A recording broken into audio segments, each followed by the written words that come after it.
欢迎收看三六子在湖南冒着大雨捡鸡枞的一天。朋友们，昨天下了一整夜的雨，我们去看一下有没有蘑菇捡。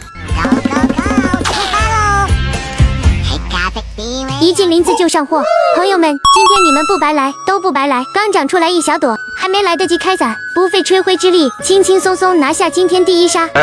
再往前走上几步，这啥呀？这是啊！这个小馒头一样可可爱爱的，果然撑不起我。这鸡枞下完雨后，全是精品。本姑娘今天的鸡枞终于是守得云开见月明了。妈呀，比我脸还大的鸡枞，我快要沉浸在这片油茶林里，快要不知天地为何物了。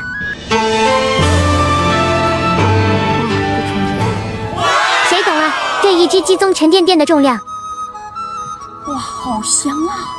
今天最大的一朵收入囊中，捡一送一的小小卡拉米也给拿下。这啥啊？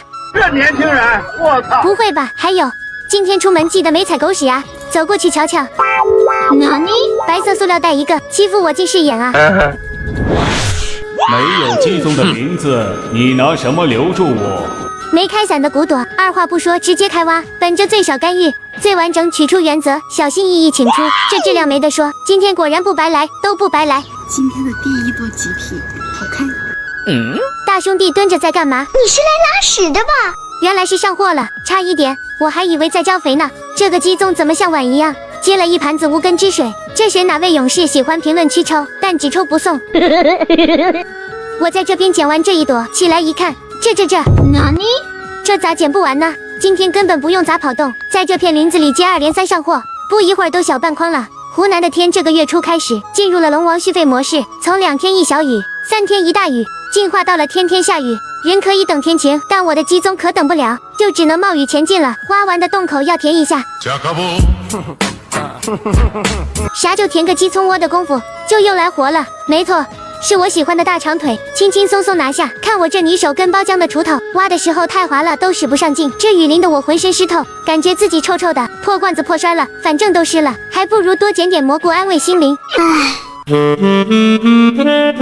这年头大家的日子也是好起来了，马路边的鸡枞都看不上了，不像我买不起肉，天天只能勉强吃鸡枞果腹了。又长在马路边，马路边这么好捡，那我刚刚钻的林子搞一身湿算什么？算你狠！小荷才露尖尖角，路头就要被秒，又一个极品鸡枞，大兄弟迫不及待给他做一个 SPA， 完美挖出，大兄弟帅气的消失，又躲着角落偷偷的上货，找鸡枞的技术果真是高攀不起了。瞧瞧，分分钟上货一筐，又被他装到了。他转身就走了，像下定了某种决心。这个时候肯定很多朋友好奇，这么多鸡枞是没人要吗？当然是每天早上我去的最早，捡在最前面了，雨衣都湿透了，剩下的留给别人，打道回府。给我点赞，谢谢。